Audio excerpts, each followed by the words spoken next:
Okay, so I need to tell you something that's going to make you look at the internet differently, and I'm not going to bury it at the end of the video. Last week, the Secretary of State signed a document ordering every American embassy on Earth to recruit local influencers, academics, and community leaders to spread pro-American messaging online, specifically designed to look like it came from locals, not from Washington. The document also says to coordinate with the Pentagon's Psychological Operations Unit, and to run everything through a platform owned by a current member of the administration. Russia did this in 2024 with Tenet Media, and we called it an attack on democracy. America just put it in writing, signed it, and sent it to every embassy in the world. That's just where this story ends.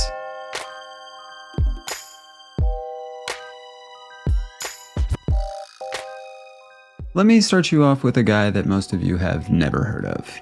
Ice Poseidon, Twitch streamer. The kind of guy who was always just one drama away from either blowing up or disappearing forever. He disappeared. That's the thing with clipping. These fucking streamers got it all ass backwards and they fucked up the game. These clippers are fucking leeches. It's not the clippers that make the streamer, man. It's the streamer that make the clippers. Without the streamers, the clipper has nothing. They don't make any money, they have nothing. These motherfuckers have the audacity to come to me. All right, maybe 25K a month and I'll make you go viral. I don't need you. You need me. I don't fucking need you. When you have everything built from clippers that you're paying money to, the clippers have a motivation to keep the paycheck rolling in, right? So the clippers are going to view bot the clips because they're motivated to keep getting money from you because they're not making money from going viral because if they view bot the shit, they're not going to get money from the platform for the views. So they're getting money from you. So in order to keep getting money from you, they view bot your clips and then they're like, oh look, I'm making you go viral. You're not doing shit, you're view botting the clip. Okay, a few things. One, Ice is genuinely furious, and I respect it. And two, he's describing in real time an economy that most people don't even know exists. Three, he is somehow completely right and also completely wrong about who the leech is. Because Ice, brother, Clippers didn't invent this. Andrew Tate did.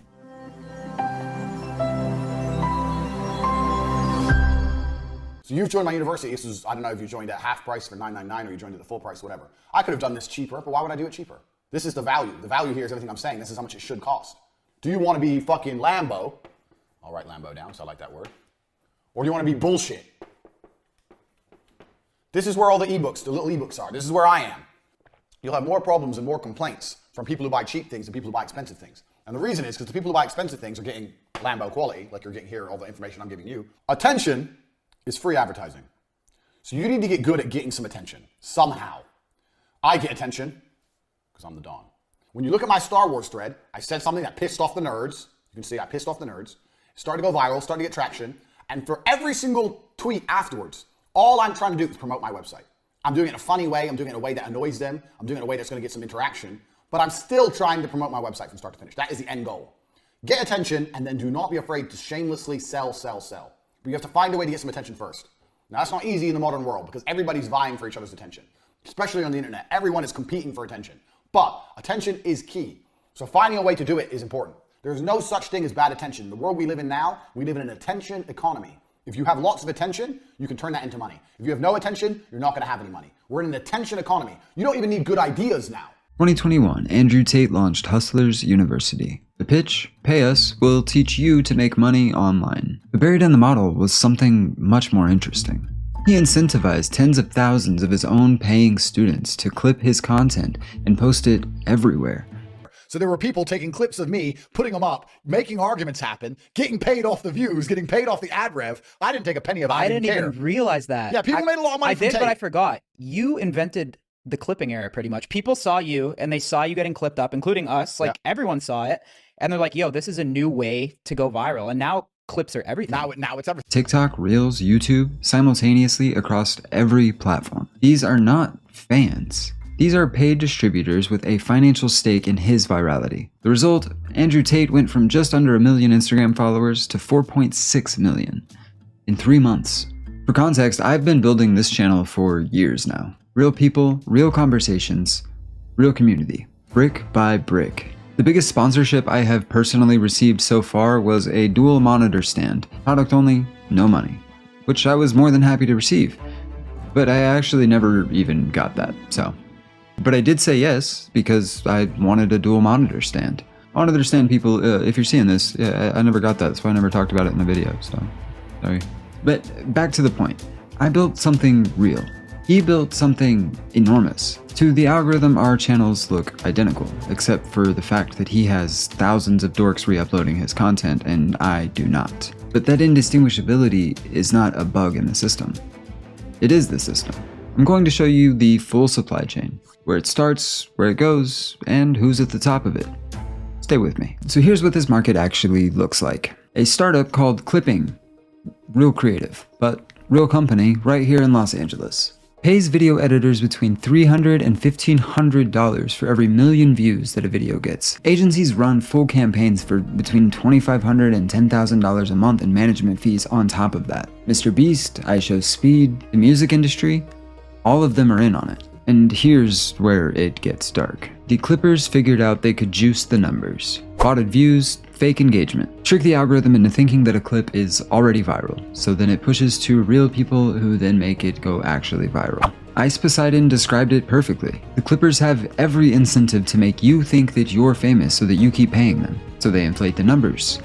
So you see the numbers. So you write a bigger check. So they inflate more. And on we go. Nobody lied. But nothing is real. Where there's like 300 to 400 people in Discord. They post the videos, we pay them a certain rate per 100K, and it just keeps them motivated to keep posting. And without them, I'll be nothing. This has a name. Attention arbitrage.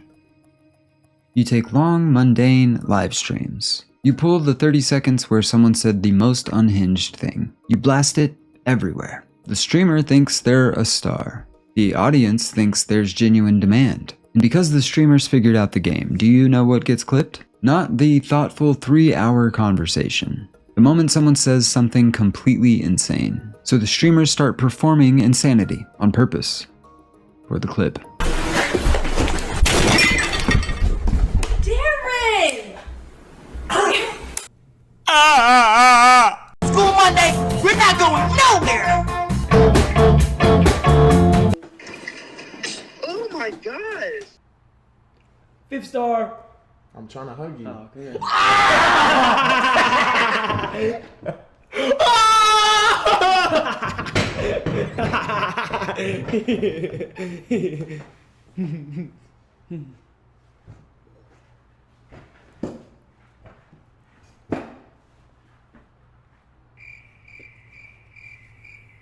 Because the clip is the business model now. The content gets more extreme, the clips get more extreme, the audience gets more extreme.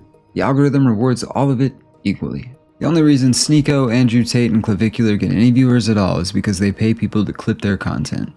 You go to their streams, it is extremely boring and mundane. I've seen the streams. Mundane is underselling it. These guys are doing the streamer equivalent of waiting tables between takes. Except the takes never come. They just buy more clips. So now you have a guy with manufactured virality. Famous in the algorithm, but still kind of fringe. Internet only. How does fringe become mainstream? How does the algorithm become the news? And this is where it gets personal for me. I am a longtime fan of Your Mom's House podcast. We're poly, we're bi. Welcome to Your Mom's House. Tom Segura, Christina Pajitsky, great show.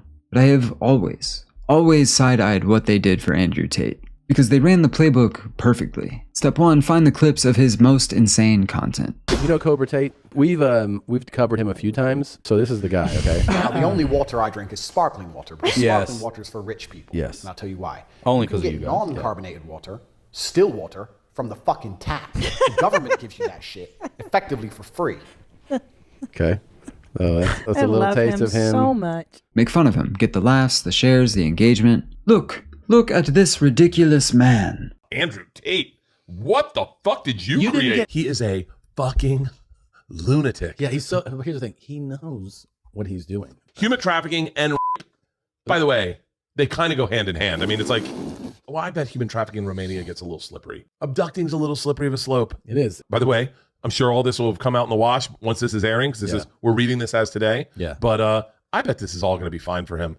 I mean, the guy's smart as shit. His dad's a chess player. But here's what nobody says out loud. Ridicule-based amplification is still amplification. The algorithm doesn't know when you're laughing at someone. It sees you watching, sharing, commenting. It counts all of it exactly the same. YMH step 2, Book him in the studio. We are very, very happy to welcome to the new studio, Jeans, right here in Austin, Texas, the great Cobra Tate. Oh my God. Cobra Tate's here, everybody. I don't understand why everyone. I'm the first guest of the new studio. You know I like 2 coffees. I'm sitting here with one. That's fucked up, man. But we did get you sparkling water. Yeah, we didn't get you poor people water. Okay, all right. You know, it's not so bad. Yeah. But it's been a long flight. 2 coffees would have been nice. And the moment that happens, the joke is over. He's not the subject of the bit anymore. He's now a guest. He now has the implicit endorsement of people with a legitimate audience. He gets to be just a person on the show. I know they did that with a few other characters, but this just felt different. And I've asked myself, am I doing the same thing by making this video right now? Honestly, a little. But here's the difference. The difference between what I'm doing and what Tom Segura did is like comparing an autopsy and a buffet. One of us is trying to figure out how the body ended up on the floor. The other one served the last meal. At least I'm telling you what's happening. So from YMH, Tate moves over to Sneeko's stream, who you'll remember from last week. Another loser, doesn't matter. From Sneeko to the Nelk Boys on YouTube, from the Nelk Boys on YouTube to Tucker Carlson on Fox News. What are you charged with? That's a really good question. I'm charged with being the head of an organized criminal group, which is in charge of recruiting girls to make TikTok videos to steal the money from the TikTok views. Each step confers more credibility. Each step reaches an older, more politically engaged audience. Each step builds on the manufactured foundation that the clipping operation started. By the time Tucker books him, Tate isn't just a guy with a paid clipping army anymore. He's the controversial internet figure. He has a Wikipedia page. He has 4.6 million followers. He has what looks like a track record. Tucker didn't create Andrew Tate. He just certified him. I have a lot to say about Tucker, and it involves his father and the CIA and a pizza restaurant, and a sitting foreign head of state who brought up Tucker's CIA application to his face on television in front of 200 million people. That's all coming. Keep watching. But first, if you're enjoying the video, drop a like for me. It helps spread the Rational Rundown to more people. Now, let's get back to the money. Go check the comment section under any political influencer's post.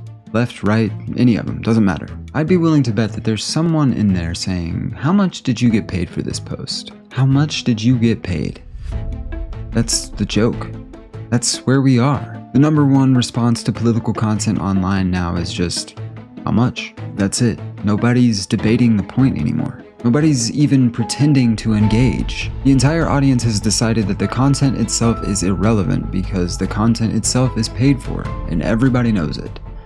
And they're right. But here's what nobody's actually explaining, is how this little factory works, where the money comes from, who built the pipeline, and why the people who sold you authenticity are the ones who sold out first. How much did you get paid? People started saying it as a joke, but they were right, and eventually we found out exactly how right they were. Right-wing dorks first. A new report from the Wall Street Journal highlights the growing trend of right-wing social media influencers being paid to act as lobbyists in Washington, sometimes without disclosing their payments. Tim Pool, Benny Johnson, Dave Rubin, Lauren Southern, Taylor Hanson, Matt Christensen. 6 influencers. Combined over 7 million subscribers on YouTube and over 7 million followers on Twitter. In September of 2024, the Department of Justice unsealed an indictment. Tenet Media. The entire operation was funded by Russian state media. RT.com, what would appear to be a news aggregator to the unknowing eye. RT, formerly Russia Today, is quite literally Russian state-controlled international news organization, funded by the Russian government. And Tenet Media had nearly $10 million funneled to it directly from RT, Russia Today, the Kremlin's broadcast arm.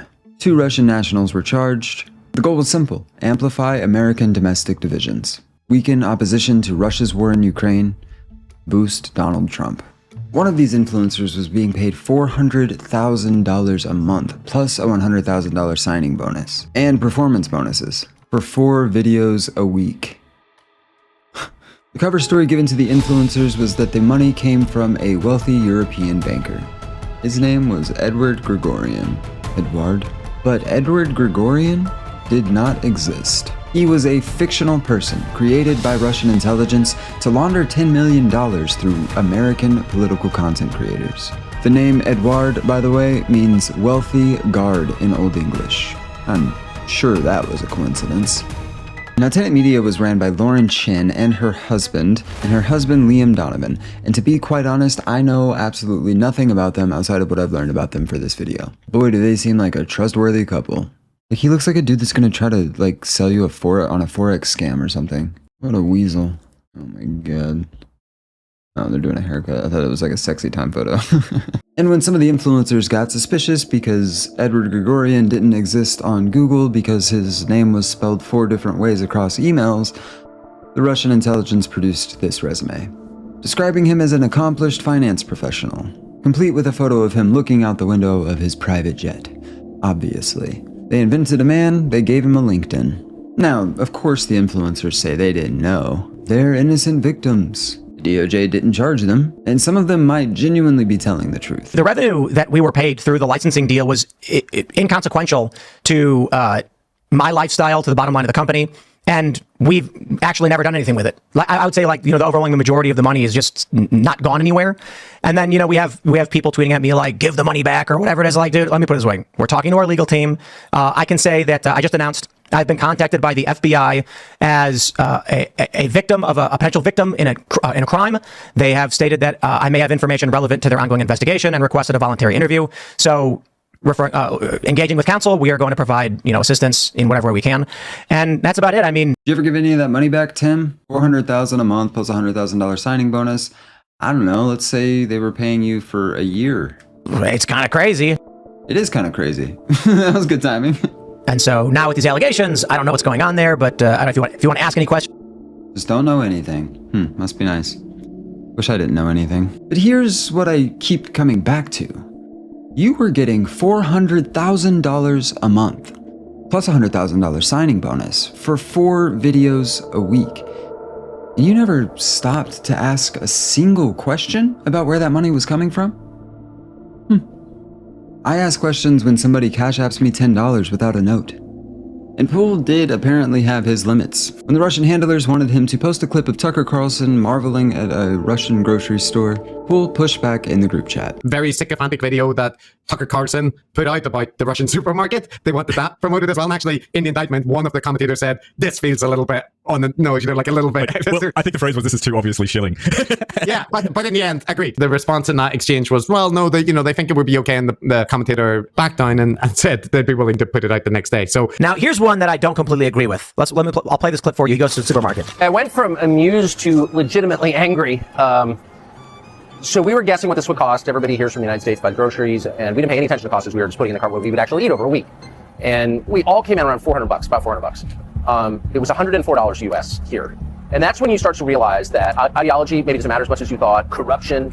If you take people's standard of living and you tank it through filth and crime and inflation, and they literally can't buy the groceries they want, at that point, maybe it matters less what you say or whether you're a good person or a bad person. You're wrecking people's lives in their country. And he's right. But many people have pointed out that the average salary in Russia is about 20% of Americans. So while it may be $103 for $400 worth of groceries that you'd get in the United States, it's comparable to the salary. That is, it's the basic cost of living of the country. Like it's really very the kind of classic clandestine operation to influence a foreign government in an undermining way. Like it is Cold War shit. $400,000 a month from a fictional European banker. Fine. Grocery store content? Now that's where Tim draws the line. I respect the consistency. And here's the update that deserves more attention than it got. Tim Poole, one of the 6 Tate Media influencers, paid by what the Department of Justice says was a Russian shilling operation, is now a credentialed member of the White House press pool. He was given the first question at a White House press briefing in April of 2025. Press Secretary Caroline Leavitt thanked him personally for being there. Now, in an effort from the White House to expand access to new companies, you've created this new media seat. So I'm wondering if you can comment on, following this expansion, you've had numerous outlets disparage the companies that you've had sit here, as well as the reporters. I'm wondering if you can comment on that unprofessional behavior, as well as elaborate if there's any plans to expand access to new companies. Sure. Now, in an effort from the White House to expand access to new companies, you've created this new media seat. So I'm wondering if you can comment on, following this expansion, you've had numerous outlets disparage the companies that you've had sit here, as well as the reporters. I'm wondering if you could comment on that unprofessional behavior, as well as elaborate if there's any plans to expand access to new companies. Sure.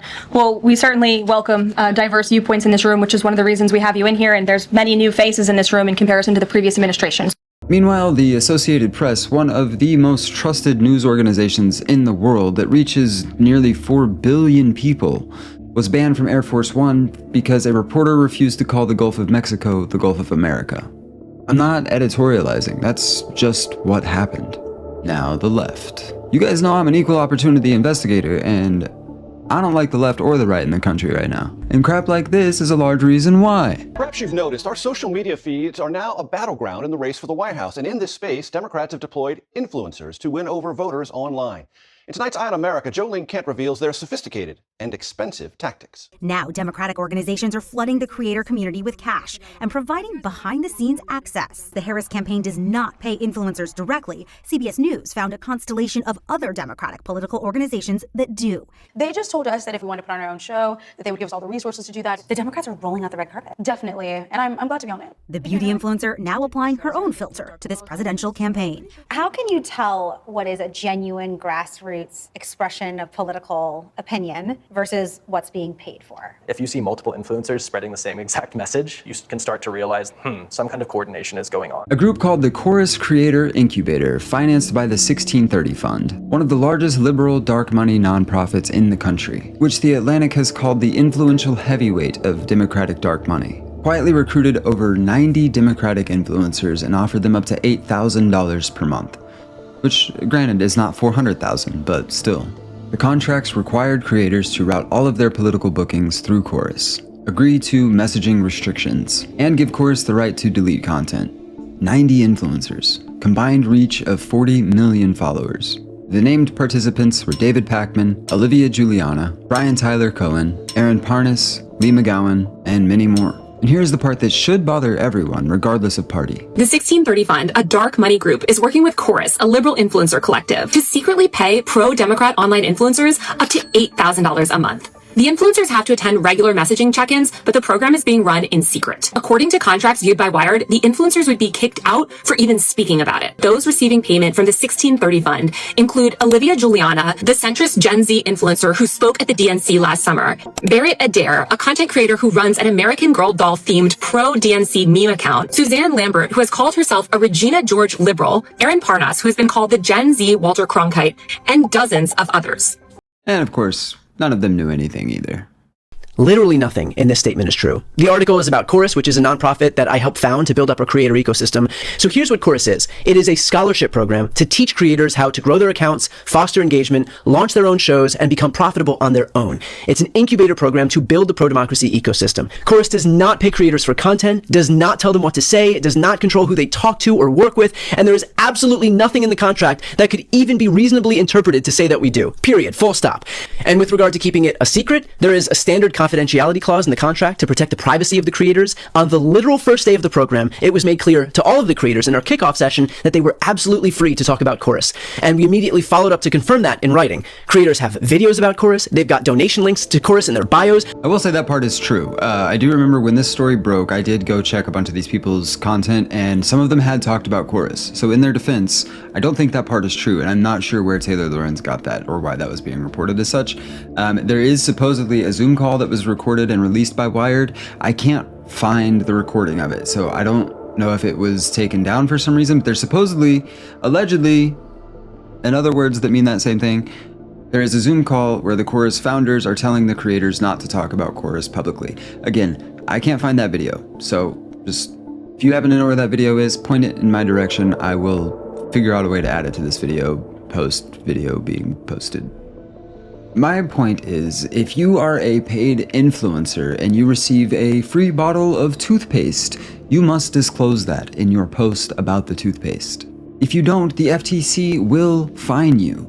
You legally have to disclose it. Kim Kardashian got hit with a $1.26 million fine by the SEC for not disclosing that she was paid to promote a crypto token. But $8,000 a month from a dark money group to push political messaging to your 40 million followers.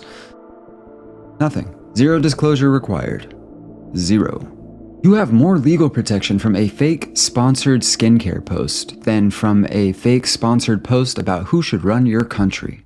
The right had foreign money and a fake European banker. The left had domestic money and an incubator program to push their political agendas. Different flags, same factory.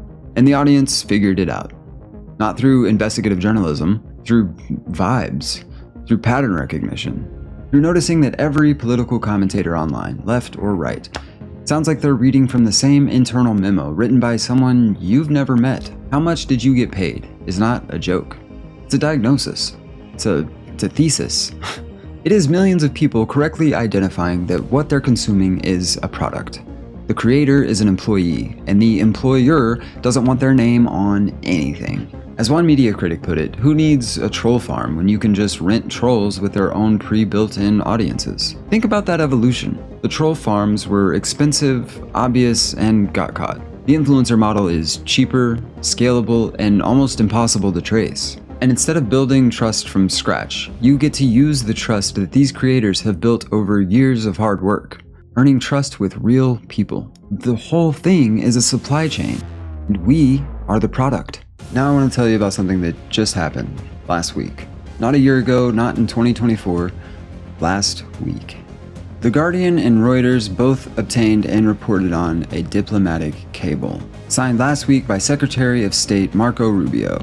If you're anything like me, I had to look up what this was, so I did it for you. It's a diplomatic cable, also known as a diplomatic telegram or embassy cable, is a confidential, text-based message exchanged between a diplomatic mission, like an embassy or a consulate, in the foreign ministry of its parent country. So a private dispatch between consulates. Easy enough. Signed last week by Secretary of State Marco Rubio. Little Marco. This was sent to every American embassy and consulate on Earth. The cable orders all U.S. embassies to launch coordinated campaigns against what it calls foreign anti-American propaganda. Sounds reasonable so far. Countries push back on narratives they don't like. That's normal. Here's where it stops being normal. Cable instructs embassy staff to recruit local influencers, academics, and community leaders abroad. Have them spread pro-American messaging, and specifically design it to feel locally organic rather than centrally directed by Washington. 1. Recruit local influencers, academics, and community leaders abroad. 2. Have them spread pro-American messaging. 3. Design it to feel locally organic, not directed by Washington. 4. Coordinate with the Pentagon's Psychological Operations Unit. 5. Run everything through X, formerly known as Twitter, now owned by Elon Musk, advisor to the White House, former Doge, whatever that was. And they're describing this as an innovative tool. Somebody's a tool, all right. Russia got caught paying American influencers via a fake European banker to make Kremlin content that sounded like it was coming from organic American voices. The United States just signed a document, official, confirmed by multiple outlets, ordering its own embassies to make pro-American content look like it's coming from local organic voices. Same sentence, different state seal. But here's the part that I promise you no one else is covering. Because before signing this cable, Marco Rubio did something else. In April 2025, he formally closed the State Department's Global Engagement Center, the official U.S. government office whose entire job, since 2016 with bipartisan support, was tracking and countering disinformation from China, Russia, and Iran. And Rubio's reason? He said the office was being used to, quote, actively silence and censor the voice of Americans. His exact words, the American people don't need some obscure agency to protect them from lies. He shut down the office that fights the factory, then signed a cable opening its own factory. I'm not saying that's hypocrisy, I'm saying that's a timeline. And the Pentagon Psyops unit that this cable coordinates with, historically that unit drops propaganda leaflets over enemy combatants in active war zones. During Trump's first term, they ran covert social media accounts to undermine confidence in China's COVID vaccine, without telling the State Department they were doing it. Now let me break down the full supply chain because that's what this whole video has been building towards. 2021, Andrew Tate pays Hustlers University students to make manufactured virality look like organic fandom. 2022 to 2024, the clipping industry professionalizes. Agencies charge $10,000 a month to manufacture fame for streamers, musicians, brands. Bots juice the numbers. Nobody discloses anything. 2024, Russia pays 6 American influencers through a fictional banker and a fake LinkedIn profile to make Kremlin propaganda look like American political commentary. $10 million. 2025, Democrats pay 90 influencers through a dark money nonprofit to make party messaging sound like independent political thought. $8,000 a month. Non-disclosure that was then disclosed. 2025, Rubio also shut down the government's official anti-disinformation office, calling it censorship. 2026, Rubio signs a cable ordering every American embassy on Earth to recruit local influencers, to make American government messaging look like local political opinion. Coordinated with the literal Pentagon Psyops unit, run through a platform owned by a government insider. The line from Andrew Tate paying kids on TikTok to post his clips, to the US State Department ordering embassies to manufacture organic-looking influence operations worldwide, is a straight line. Somebody just has to be willing to draw it. Alright, we do this every episode. I go somewhere I can't fully prove, but I also can't stop thinking about it. This one is about fathers.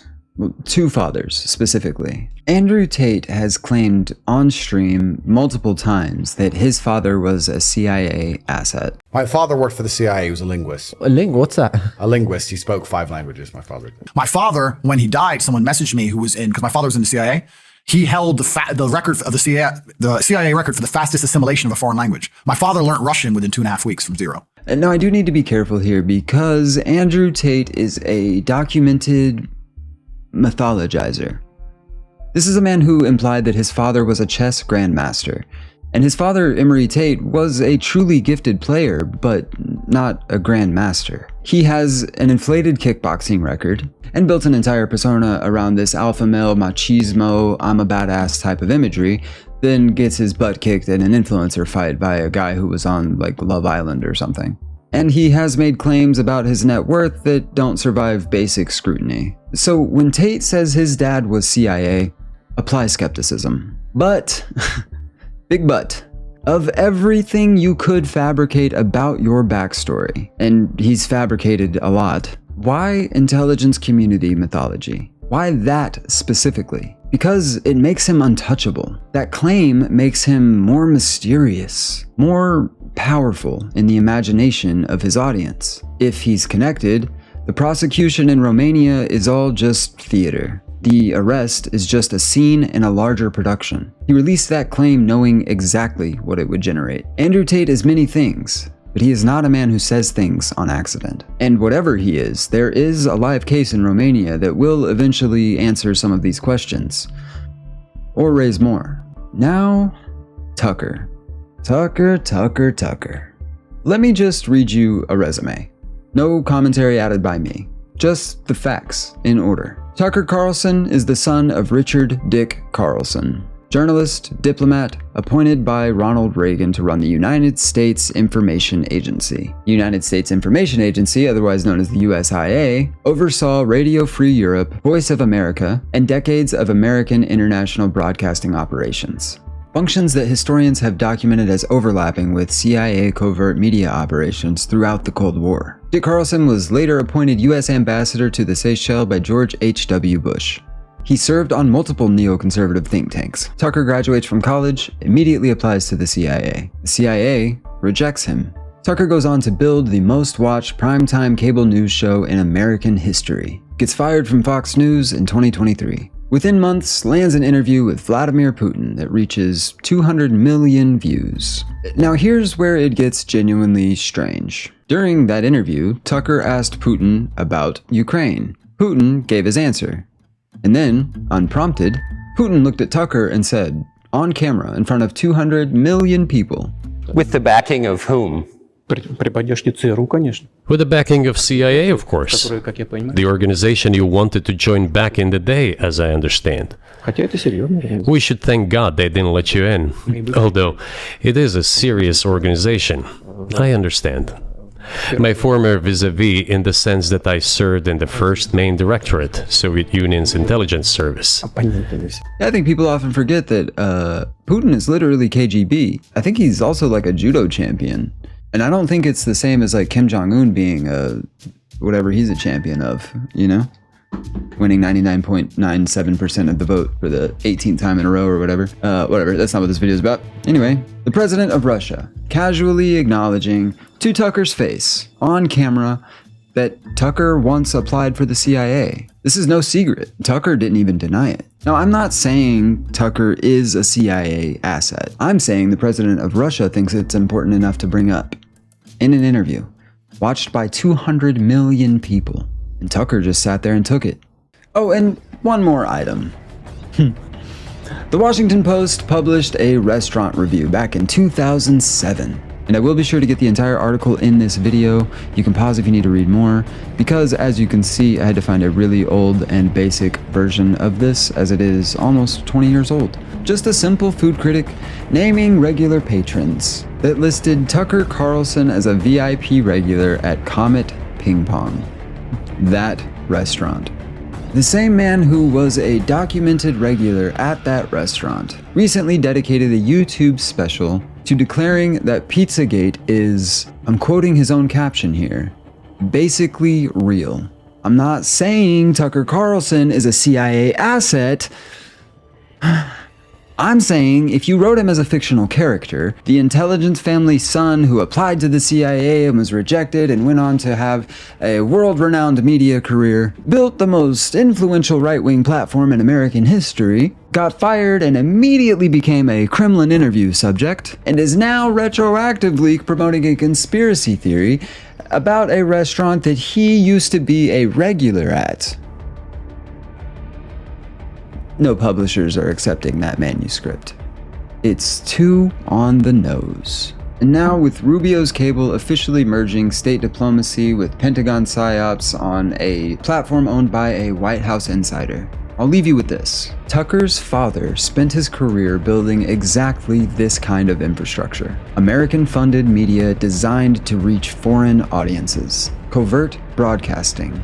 Influence without attribution. Tucker's father would have recognized every single word in that Rubio cable. And that might just be a coincidence. A lot of these things in this video might just be a coincidence. I just think you should know about them. Here's what I keep coming back to. The attention factory started with guys like Andrew Tate paying teenagers $20 to post TikToks. That same model got picked up by Russian intelligence, then by domestic dark money operations on both sides. And as of last week, it is now official US government policy, coordinated with the military, run through a platform owned by someone inside the administration, replacing the office which used to fight it, which Rubio shut down first. The factory didn't just infiltrate politics. The government is the factory now. And there's exactly one thing that has never been for sale in this entire ecosystem. A real person who built a real audience by saying real things. Because you can't fake that. You can't manufacture views. You can't manufacture a personality. You can manufacture followers. You can manufacture virality. But you cannot manufacture the moment that a person who has never met you thinks, this person gets it. This person is saying what I actually think. That's what this channel is. That's what I'm trying to build. I have never and will never take a check to say something I don't believe. I have never botted a view. I have never paid a clipper to make me look bigger than I am. The biggest offer I have ever received was for a dual monitor stand. Still waiting on it, by the way. So how much did I get paid to make this?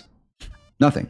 I'll probably make like $12 on the views and the AdSense or whatever, but absolutely nothing. Brick by brick. If this video opened your eyes even just a little bit, then share it with one person. Not for me, but because the person you're sharing it with deserves to know how this kind of crap works. Drop a like if you enjoyed the video. Subscribe if you want more. I'll be here. See you next week.